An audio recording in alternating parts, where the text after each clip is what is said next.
Our first storyteller is Matthew Dix. Come on, Bellhound.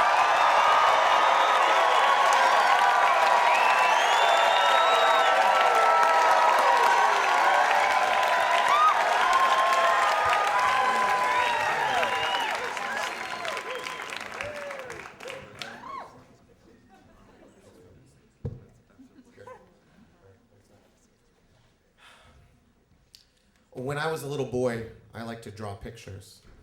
There was nothing I liked better than spending an afternoon with my brother and sister at the table drawing. It was the best thing. I loved to draw until my brother, I realized, was better than me.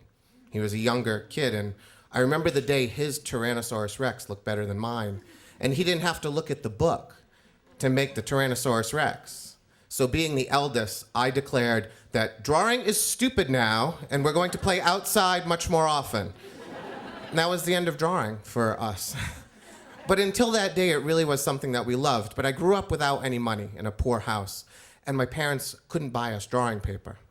So we were like the only kids who liked getting homework and class assignments, because back then they couldn't double-side the pages. And so whenever I got a homework assignment, I got a piece of paper to draw a picture on the back.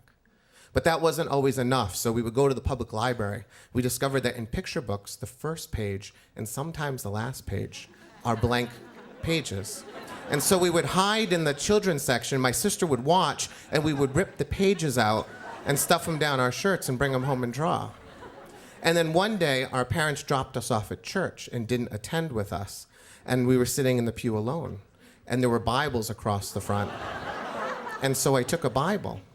And in the Bible, the first page of the Bible and the last 3 pages of the Bible were blank. So my brother would cough, I would rip, and my sister would stuff it down her shirt. And that's how we did it. Now, if we had asked our teachers, they probably would have given us paper, but the rule when you're poor, the number one rule is you never let anyone know that you're poor, even though you know that everyone knows that you're poor.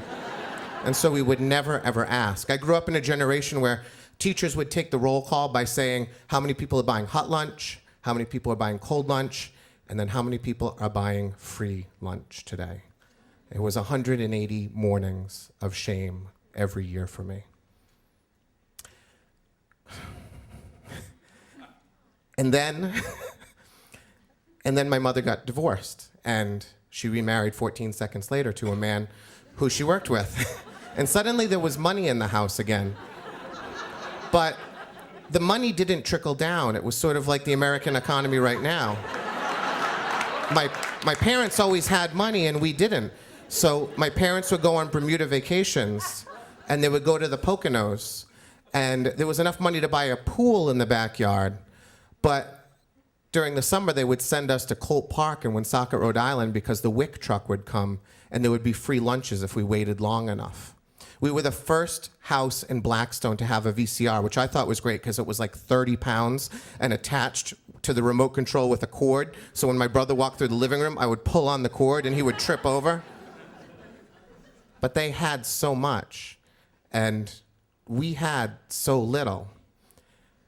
And it's tough to be poor. It's really tough. But when your parents aren't and you are, it's something else. I remember we went to the Boston Armory Museum, and I was the only kid who didn't have money to go into the gift shop. And so Mrs. Dunny, my best friend's mother, took me by the arm, and she brought me in to buy me a present, and she gave me a little statue. It was a plastic statue of a man in armor, and I hated her for it. Because at that moment, she was acknowledging that I was poor, and she wasn't. And I put that damn statue on my desk for years. And every time I looked at it, I hated it. And then the day came when my stepfather took me to Boy Scouts. We were driving, and halfway there, he turned the radio down, and that was always the signal that he had something to tell me. And he said, "I want you to call me Dad." And my parents had been married, or my stepfather and my mother had been married for 3 or 4 months. And I was still connected with my father. Eventually, he would disappear for like 25 years. But at this point, he was making an effort. He was living in the back of a liquor store in a stock room. He was actually poorer than me. So there was a connection there. And so I told my stepfather I didn't want to call him Dad because I had one already. And he became so angry, like instantly furious. He said, "That man is not a father. Fathers don't let kids walk around in the winter in sneakers with holes in them."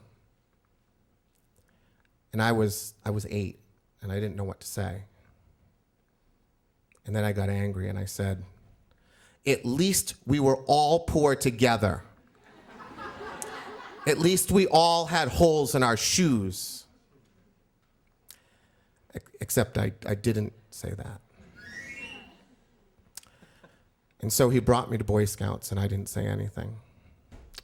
And a couple hours later, he came and he picked me up. And I got in the car, and I closed the door, and I looked at him, and I said, "Hi, Dad." And he smiled at me. And I hated myself for saying it. And I still hate myself today for saying it. Thank you.